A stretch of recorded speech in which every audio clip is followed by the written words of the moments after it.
Welcome, welcome, welcome. It is Speedify Live Office Hours. I'm your host, Alex, and this is Will. And we're here to answer your questions. And talk about NAB. Which one of us went to? And talk about NAB. And where are your comments? Oh, I found them. Okay. All right. Minor issue, rearranging windows here. But what the heck is Office Hours? This is your chance to ask us questions. Just type them in the comments on this video, wherever you're watching, Twitch or YouTube, and we will see them.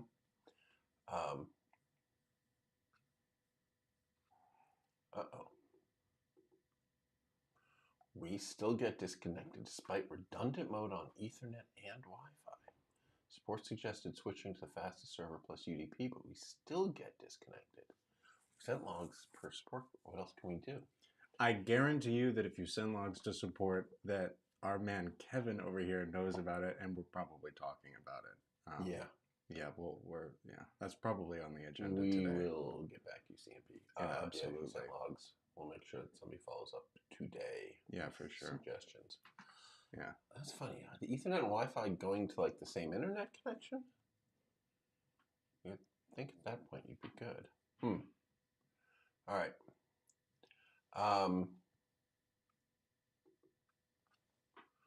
So the question of the day is, what would you use SpaceX's Starlink for, or Amazon's Kuiper, or Google's knockoff as well, which I haven't heard very much about. I didn't know that they have satellite stuff. Google Taara is,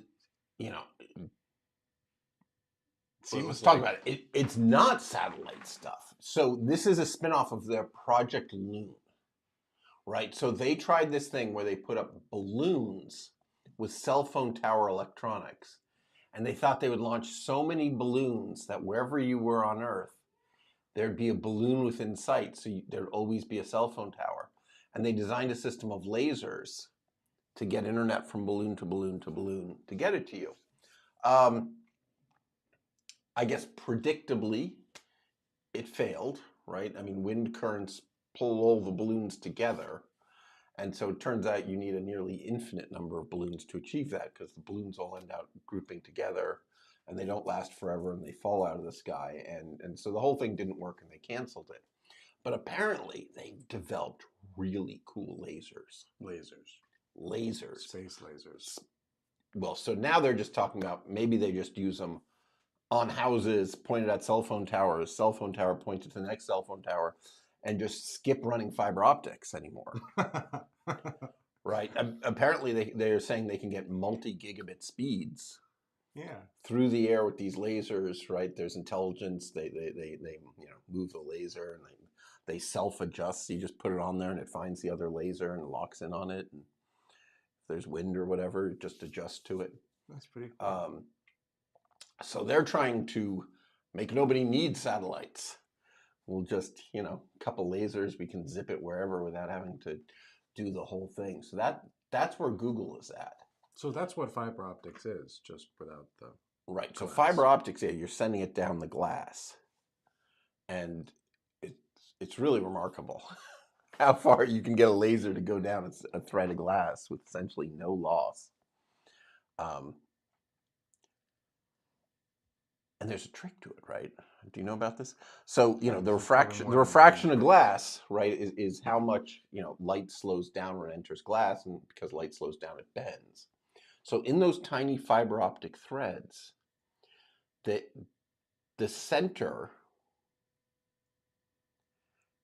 lets light go faster than the outsides. They purposely put in along the outside of the glass imperfections, so that as the glass starts heading towards the edge, it slows down, which causes it to bend back towards the center.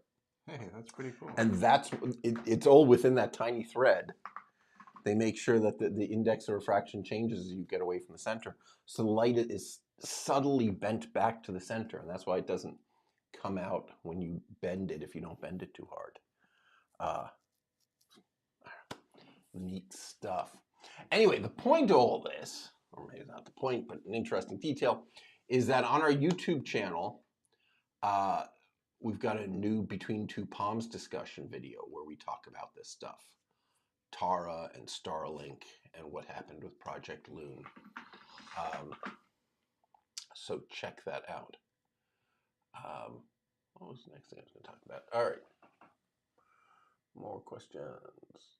All right. CMP, their Ethernet is Spectrum 5G. The Wi-Fi is fiber AT&T. That's good. Yes. CMP, I am saying that we will get back to you today. Yeah. All right. So yeah, question of the day. How do I do this? Boop. Any of you planning to use Starlink? Are you using Starlink? Amazon's Kuiper? Google's Taara? I think Kuiper and Taara are both kind of future, right? Taara, I think, exists, but I don't know of anyone using them yet except in little experiments. And Kuiper, they put up 2 satellites last year, proved their technology worked, but my understanding is they actually both burned up already. And so they're claiming that starting really soon, they're going to launch 3,000 satellites over the next year and put up a competitor to Starlink. And they're saying they're going to massively undercut them on price. Yeah, if SpaceX had some more competitive, I mean, Starlink had some more competitors, that would probably bring the price down. Not that it's completely unaffordable, but, you know. Yeah. And the other low latency satellite solutions out there right now are, Starlink here is the apartments. I'd rather bond my cell phones. You know, with, you can put a couple things together, right? Your cell phones and the Starlink with Speedify. Which satellite service would have the better coverage? I feel like Kuiper would be free with Prime. I doubt it's going to be free, but they've explicitly said that they are going to lower the cost of satellite internet. That's what Amazon does.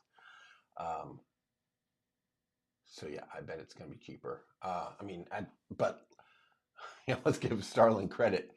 At least they exist, right? I mean, all this is talk, right?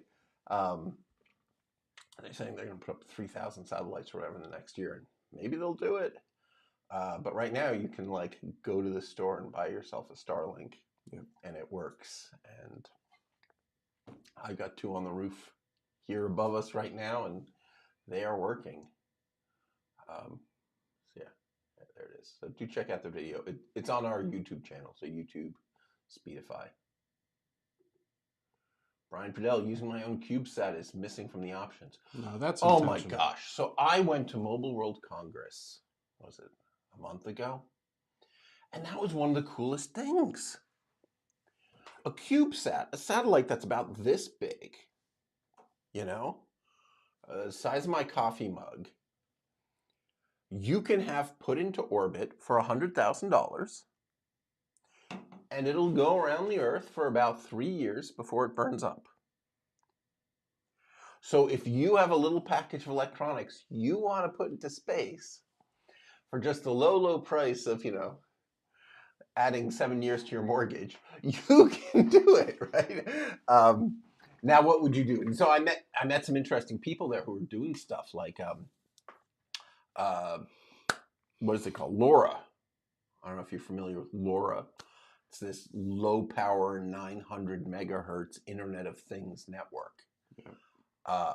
Some dudes built some and put LoRa radios in them, and they paid the money and they put them in space. And apparently now you can, tune a LoRa radio, and a couple times a day, one of their satellites whiz by and you can send a couple messages. And so they had this plan where for, €5 a month, you could send 2 packets a day from anywhere on Earth. I don't need it, but for weather stations on top of mountains or something. It could be nice. LoRa is usually a relay system, so you send it to one and then get it. Right. So I guess that's an interesting detail. You send it to the satellite, and when it goes over France or something, it beams back down. Yeah. So they didn't brag about their latency. Oh, there we go. April 28th. Holy cow. the Kuiper satellites, I said they were coming soon, but yeah, April 28th. John Paul, I swear to God. Better batteries beat sweet potatoes. Mike. This is a joke. Well, if it isn't our old friend Miri Technologies. Who's Miri Technologies? And what's a Speedify? So, was it just last week? I'm so losing track of time. I'm back to traveling. I used to travel a lot, and then COVID came, and I've just been sitting around my house working from home ever since, until this year. I've taken at least 3 trips so far this year. It looks like I am back to traveling. So, Miri, the makers of this bad boy, talked about before, but it is a router powered by Speedify. It has Speedify built into it. Rugged aluminum case, powered by hot swappable MPF batteries. It only needs 1 battery, so you can pop another one in, then take this one out, keep going. Touchscreen on the front, and more importantly, it has like 7 internet connections. It has 5G, it has 4G, it has 2.4 and 5 gigahertz Wi-Fi. It has 4 Ethernet on the back. Which can either be LAN or WAN. Which can be LAN or WAN, right. You can either use them to hang devices off to use the awesome Speedify internet connection, or you can like connect them to more Starlink. Don't forget about tethering. I'm not forgetting about tethering. And you got 2 USB ports on the front, which you can use to tether like Android or iOS phones, or plug in 4G modems. And if that wasn't enough, we also have pair and share. Right? So if you have Speedify on your phone and you join the hotspot of the router, you can let the router use your cellular. So it can pick up even more internet connections. I mean, for the professional, right? Live streamers, news crews, all that stuff. This is the machine, right? So it's an interesting thing about travel routers, right? Because if you have a travel router that's good enough, it should also be your home router, right? But if you have a home router that's really good, you want to travel with it. But this one is kind of, because you got the batteries that you can put it in and actually walk around with it. You know, geez, there's a lot of connections, guys. You want to know connections? So, Michael and I from here went with the Miri guys to the National Association of Broadcasters in Las Vegas. So that's Michael, our VP of Business Development, proudly wearing, a Miri router on his backpack. This show was so brutal RF-wise. I literally had my iPhone up against touching my MacBook, and they couldn't make a Wi-Fi link between each other. I had to cable them together, right? Nobody had internet who didn't pay the show $15,000 or have a Miri on their backpack, right? So this was combining all the things that were barely working. And then, you know, it worked. It worked. So that was super cool. There were people walking around the show live streaming with these backpacks on, and they were the only ones. And holy cow, it won awards. It was the best new product, the best in show for, what was it, IT products. There we go. There's the router.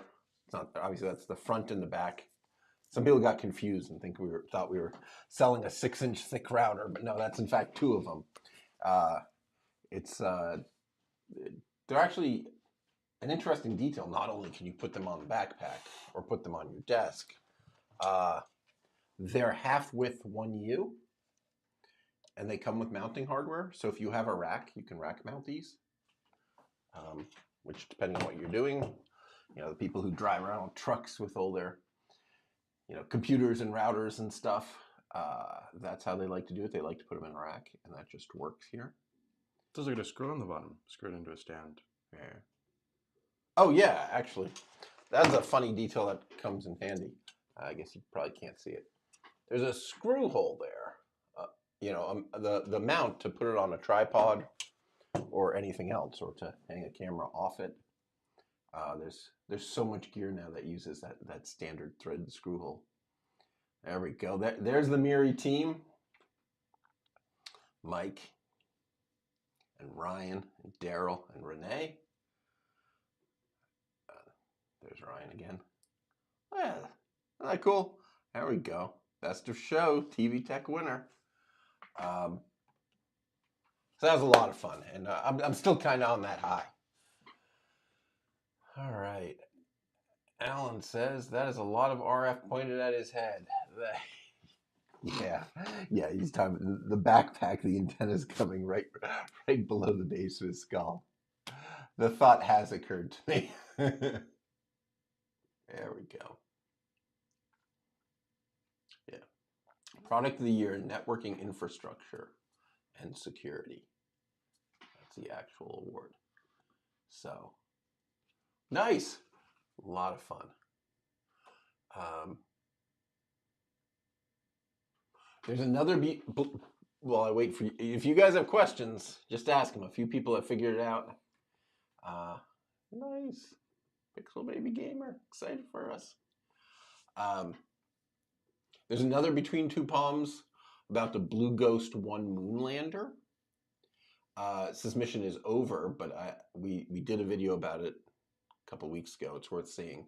So they were prototyping a new communication system where the lunar lander would zip its data up to a satellite around the moon, which would then send it back to Earth. And the reason is this was a practice run for putting radio telescope landers on the far side of the moon, right? The moon is tidally locked.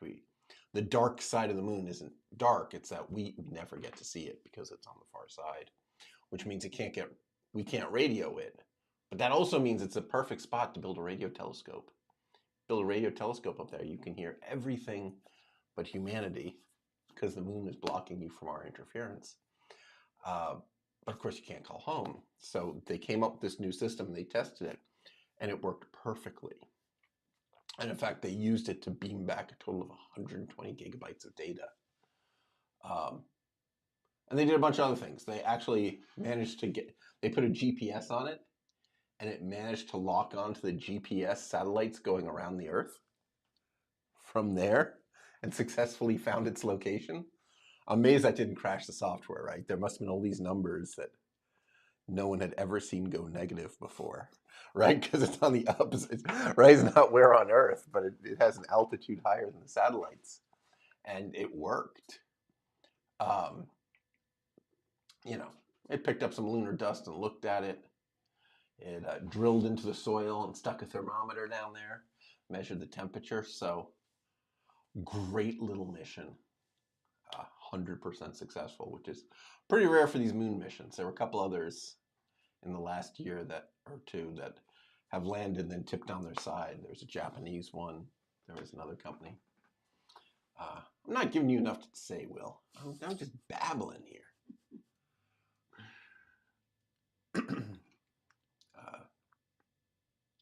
Oh, should I show Speedify?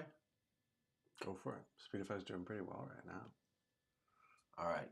Tell us about this, Will. So here we got 3 connections. We're hooked up to our Starlink. We got a couple Starlinks over there. We use them for testing. They're up on the roof. There's some pretty funny pictures of us messing around with those on the roof.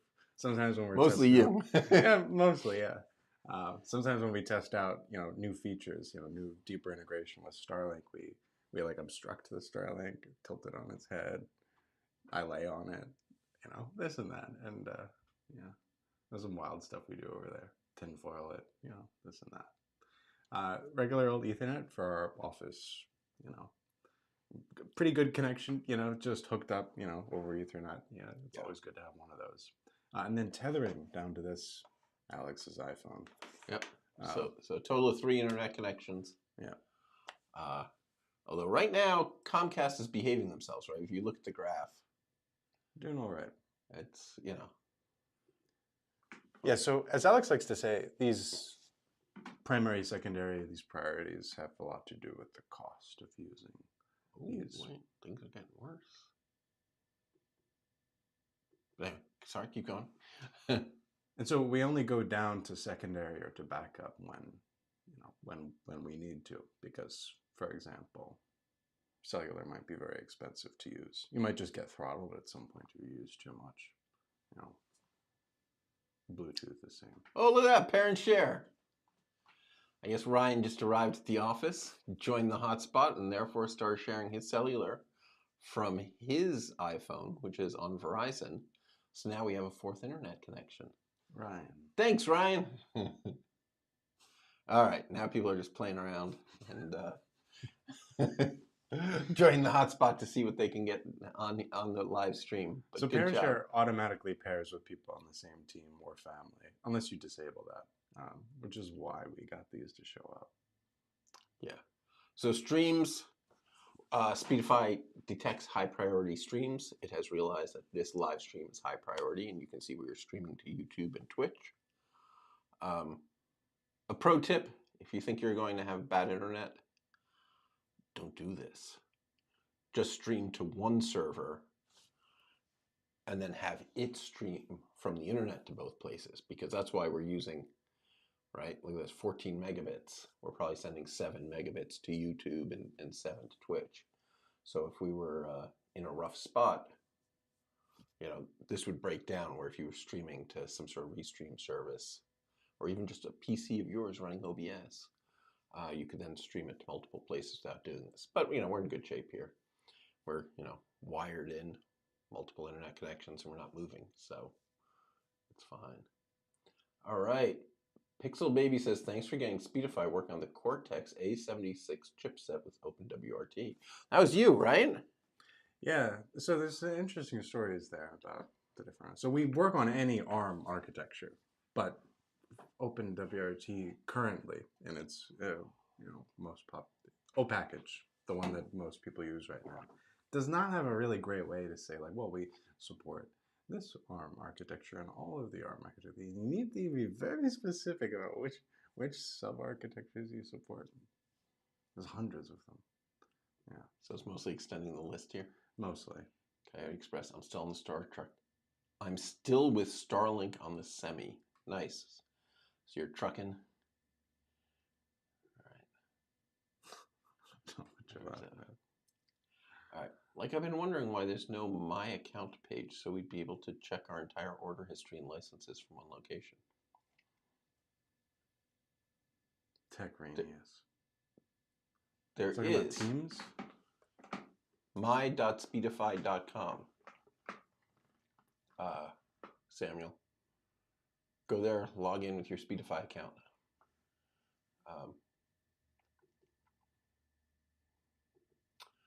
Within reason, you can wander around, ask some non-technical things. I am a returning customer who had ConnectFi Hotspot Pro and ConnectFi Dispatch lifetime license back in 2013, 2014. I have no idea.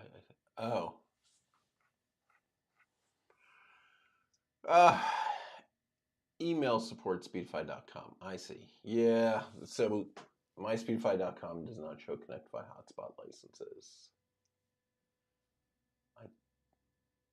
I think in ConnectFi Hotspot, if you install it, you get a login screen. If you log in, it'll list all your licenses. But feel free to send an email to support at speedify.com. No. Support at connectify.me. It just goes in a different bucket in the same software. It's the same people looking at it. But let's try to be organized here, not confuse people. Support at connectify.me if you want to ask about your ConnectFi Hotspot licenses. Hi, David. My problems have been fixed. My new MVP and my Android phone works together now. Nice. Nice. Good.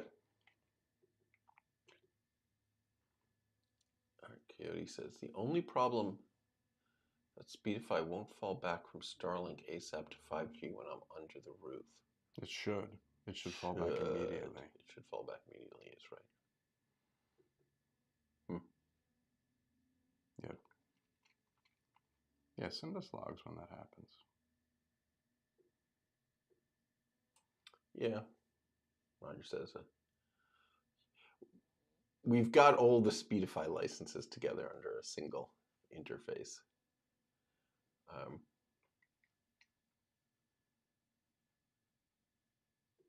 Yeah. All right. Very good. Were there other things that they said we should say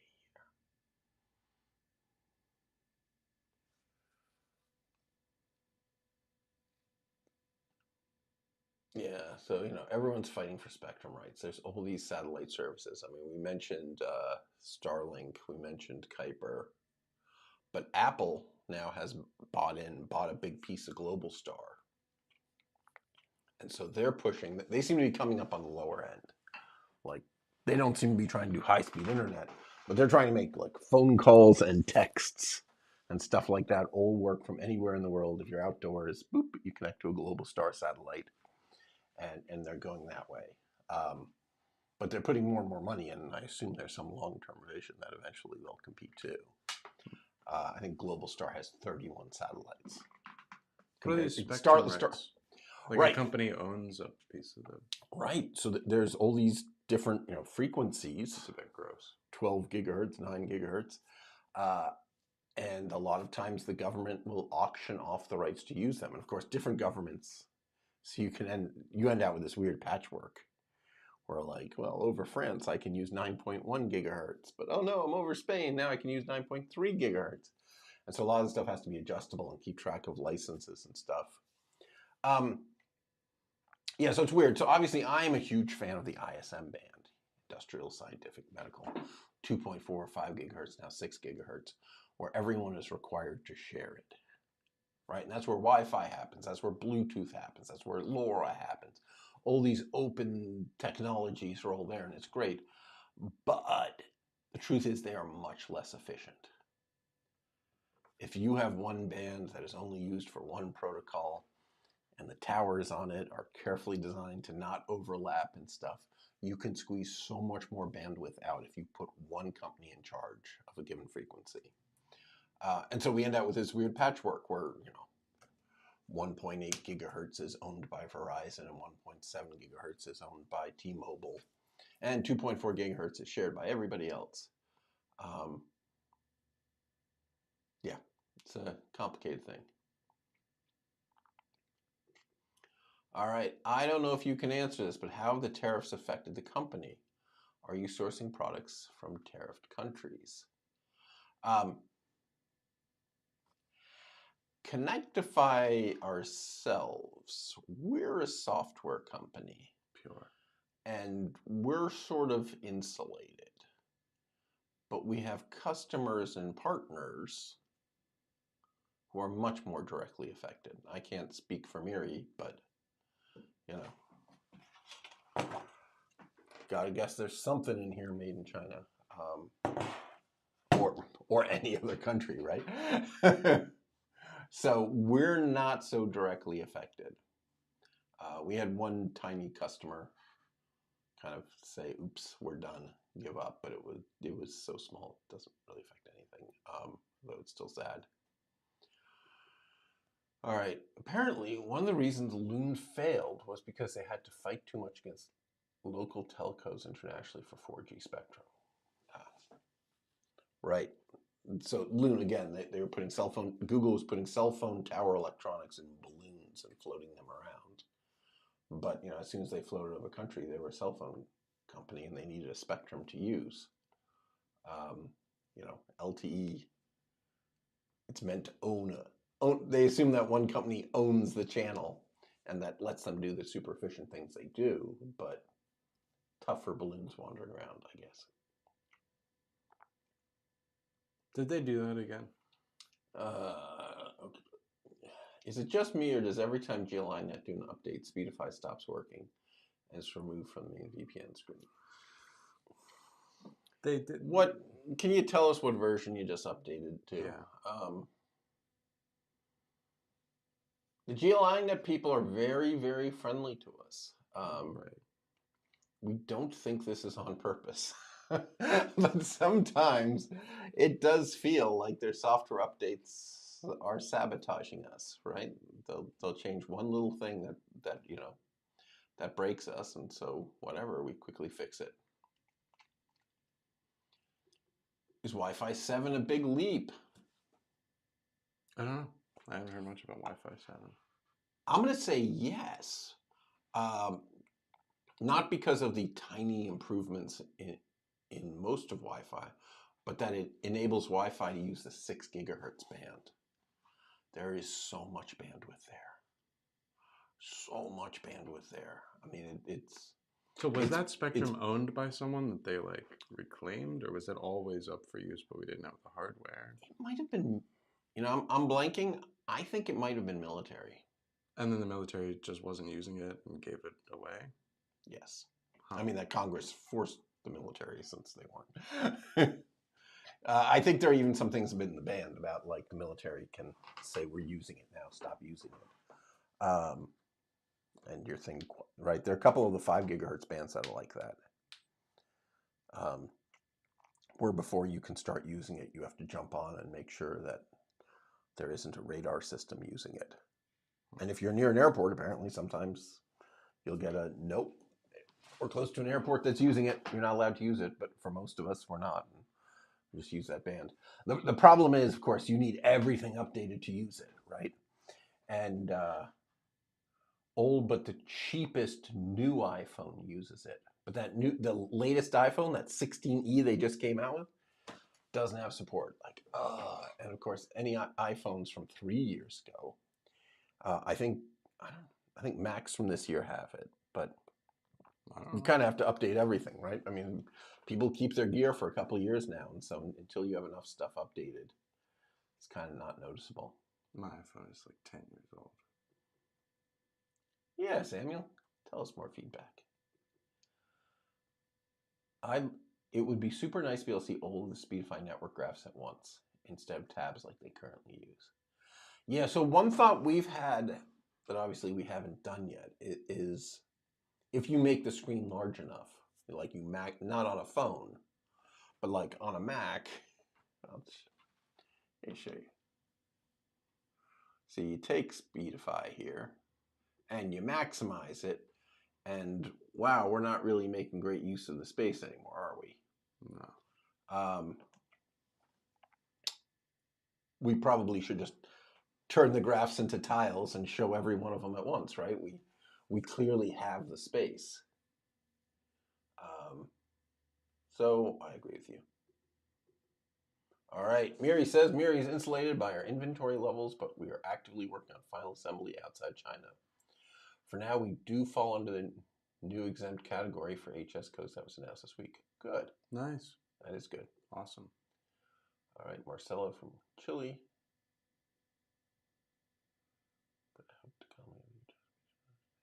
All right. Awesome. Okay, thank you. This is the version of GLiNET that for Oki player broke us. 4.7.4 release 6. You got that? Is this chat history saved? Is this chat history saved? I don't know. I'll just write it down. I think it is saved, but there's some odd thing with YouTube that's like several hours after the stream ends that you can see it again. So, all right. Continuing on the Speedify network graphs feedback, could you also please allow freely selected custom colors instead of the limited amount of predefined ones? Yeah, probably. We talked about that. Mike really wanted to do that. All right. 470 op24 works best for me. All right. So again, GLiNET versions. Got it. Will look at it. Will is the make Speedify work on GLiNET guy. Well, I'm one of them. Are you? Who else is there? There's lots. I mean, we all work together. I just got Mike hooked up with some OpenWRT stuff today. Yeah. I mean, some of us gravitate towards certain things, but. All right. Boop, boop, boop. This one's funny because I bet that Scott here is afraid that y'all can't be trusted to pick good-looking colors. But you know, once you're running on your computer, it's your app, not his. So, I mean, you can do whatever you want to the UI. I mean, you can rewrite all that JavaScript and CSS, whatever you want to do. Not easily. It's all minified and stuff, right? Oh, right. Yeah. All right. I think it was a good call. I think we covered some things here. Thank you, everybody. Thanks to the Miri guys for stopping by. And congratulations to the Miri guys on your boom TV Tech Best of Show. I can't tell you enough. This dude, I think speedify.com/Miri if you want to check it out. You know, including everything, the router, the Speedify service for 15 months. It's like $2,000. Which is funny. Some people are like, oh my God, $2,000 for a router. But anybody who does professional video, it's like, that's it? So, you know, there you go. It's a really nice device. How does Deeper Network use low-level hardware to get fast VPN connections? I was looking and it seems like they use something called proxy VPN. Is Deeper a company or a product or a project? Yeah, I don't know. Deeper. It's capitalized. Yeah. I don't know about them. We do all sorts of clever things. I mean, we're using the hardware encryption, which stuff like WireGuard doesn't. We do a pretty good job of using network accelerators on your network cards if they exist for TCP and stuff. All right. Miri, thank you. This is a large part. Do your hard work. All right. Appreciate it.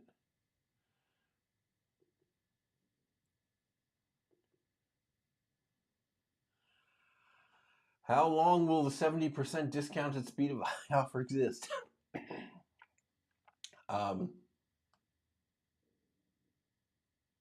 I actually don't know. So you better hurry. You better hurry, Sam. 24-hour sale. It's certainly not disappearing this week. I know that. But I don't know after that.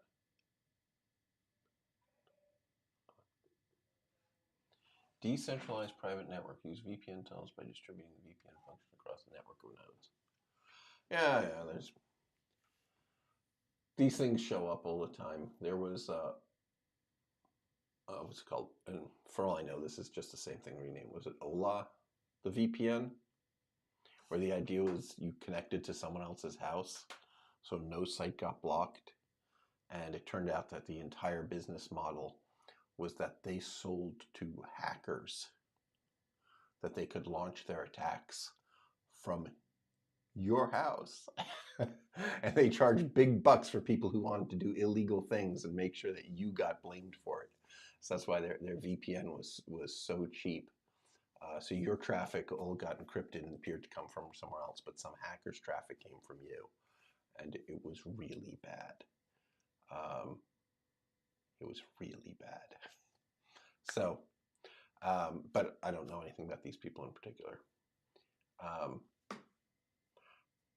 I'm quite sure that almost no matter how you measure it, Speedify is the fastest VPN. Our protocol is so much faster than WireGuard. And it's funny how all these other companies, you know, brag about, we moved to WireGuard, so now we're fast. It's like, really?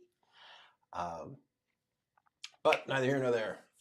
Yeah, 10:43, we went over by a little bit. But thank you again. Thanks to the Miri guys. Thanks to all of you who watched. Thanks for taking time out of fixing the GLiNETs to join us here, Will. All right, I'll see you all online.